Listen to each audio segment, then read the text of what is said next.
Then Hashem sent Moses and Aaron down to Egypt land. But you take my children out of Pharaoh's land. Then Hashem sent Moses and Aaron down to Egypt land. But you take my children out of Pharaoh's land. Greetings from here, Eugene, Oregon. I am Tamuka Munaku. I am a Moyo of the Moyo Totem, and I am from Mondoro in Mashonaland. I am a Shona, originally a Karanga, but my ancestors relocated to Mashonaland, Mondoro at around the 1900s. This weekend, we've been having a lot of show up of elders coming and speaking to us and getting us to be on the same level and frequency towards a restoration of something that we know, which is our identity. So this evening, it's about 9 o'clock around here, 9 p.m.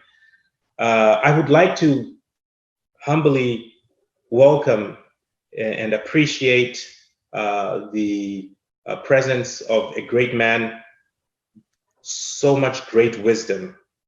I don't even think the time that we have is enough. Mr. Dumizulu Mukwakwami, welcome to Mwene Mtapa, sir. Thank you very much. Yeah. Right. So we want to bring into perspective our Zimbabwean Christian or African or just people of Black descent, our Christian believers.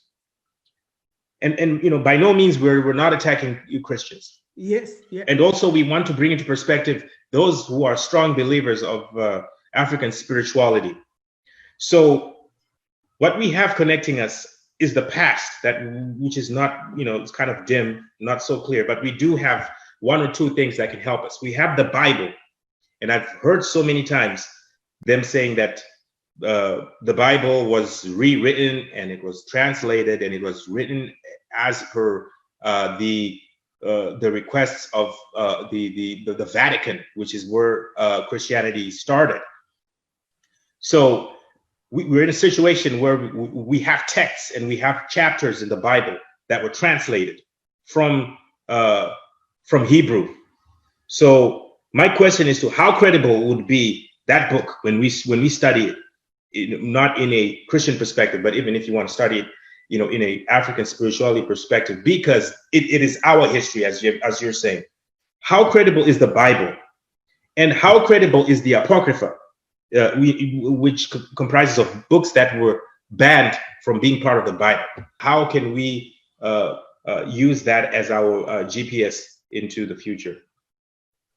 How I've come to understand the perspective of Ubuntu and Bantu. There are many things that I would add on as we go, especially the power to define and redefine yourself and the things in the world. Like I've said, I don't believe in 7 continents. I believe in one continent with countries. Africa is the mother country of all the other countries, and also the chronologies of time. How long have you been on Earth? Science says 200,000 years, yet our ancestors, when you start Kemet, is almost 2.5 million years when we were here on the Earth. There are many things.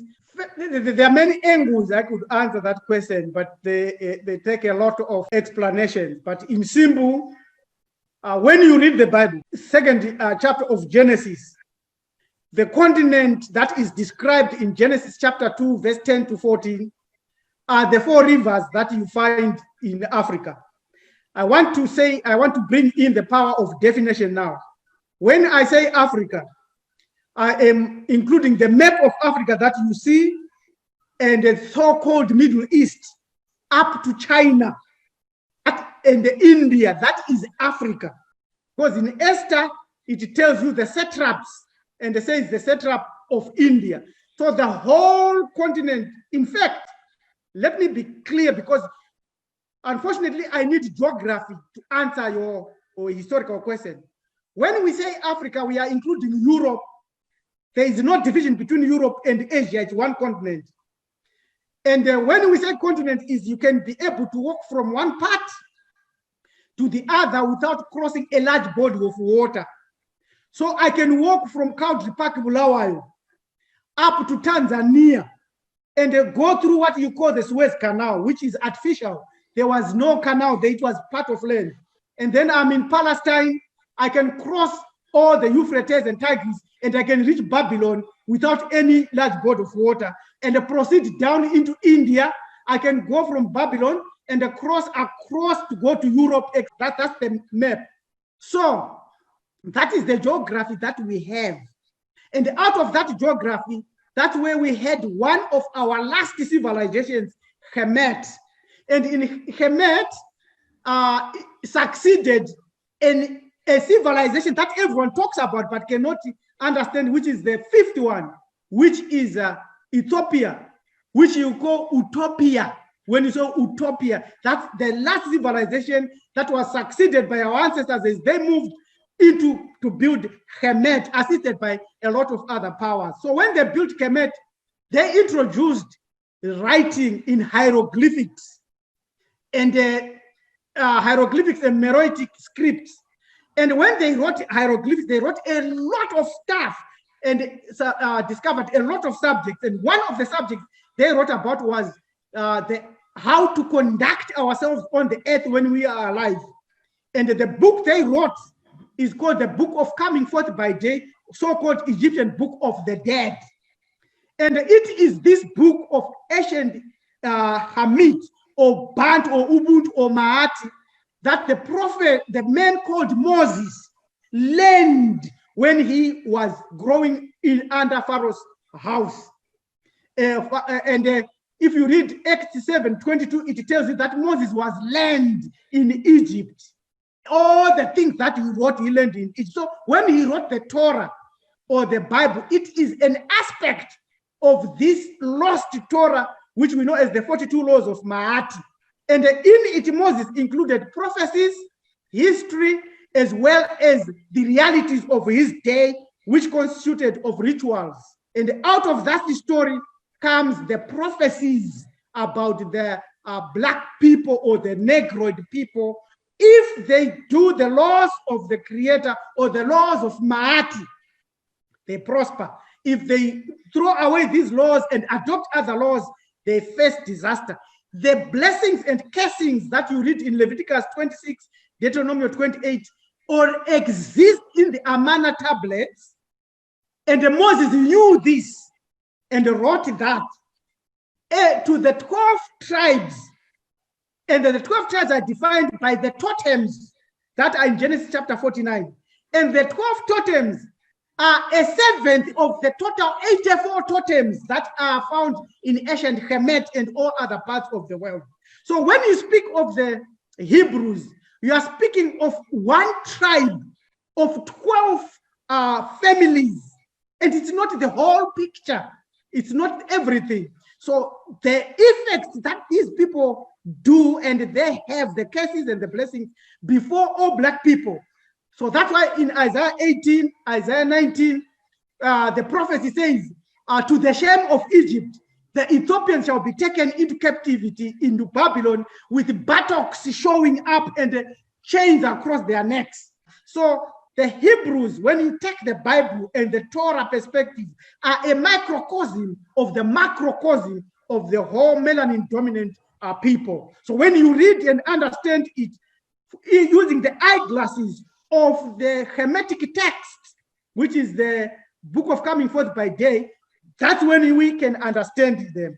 But when you read them with the European or the Roman eyeglasses, that's when you will come with this Pentecostal and evangelical and traditional Christianity that condemns your ancestors and say your ancestors are demons. Yet at the same time, they say the God of Abraham, Isaac, and Jacob, who are ancestors already. And they say the book of Moses, who is an ancestor. And then they say you shall not have idols, shall not bow down to idols. But they have the Torah, they have the Ark, they wear the Shalits, they wear the Yamak. This Yamak I wear, it is known as the cap of Putar. Putar, it began in long back, and even Abraham had to come to Egypt and was circumcised. He was not circumcised prior to that.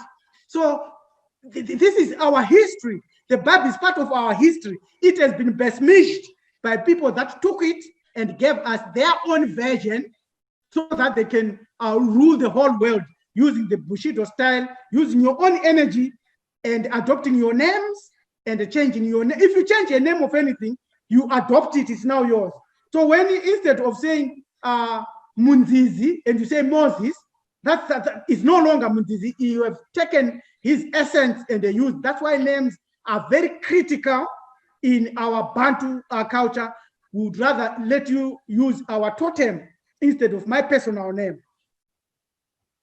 Powerful, powerful. Yeah, I just, I remember, and I always use this reference when they say kumusha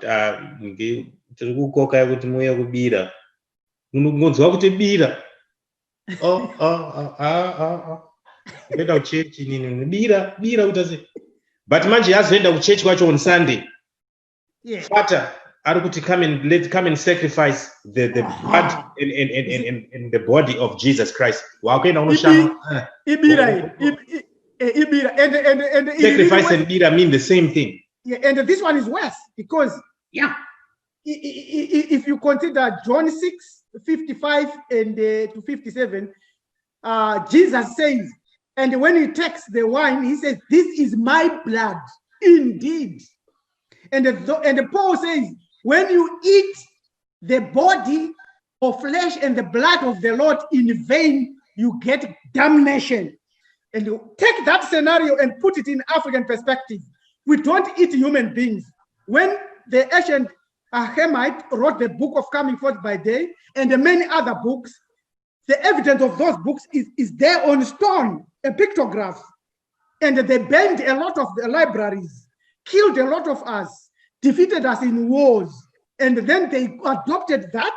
And now our brothers and sisters cannot see the distinctions that they are being told to dish their ancestry, dish their spirituality. In other words, remove their identity and they get another identity. In other words, they have their soul taken away from them and it has been baptized and they're given that soul under the aegis and control of the religion that they fall into.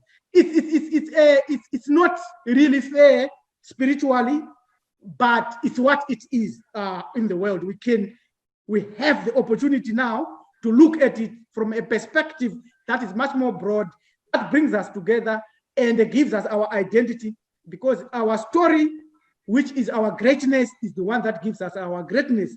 If we adopt other people's story, no matter how high we rise in that category, we are still subservient and slaves to these people. And when we die, we are likely to be still slaves in the echelons of these people. It's a fact.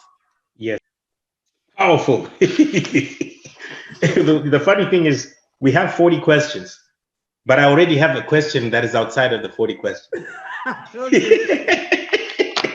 I think your agenda of questions is awesome and fantastic. So we deal with that and do fairness to a lot of people that would review this and watch this video. Yeah. We'll upload more. Thank you for watching. Have a good day.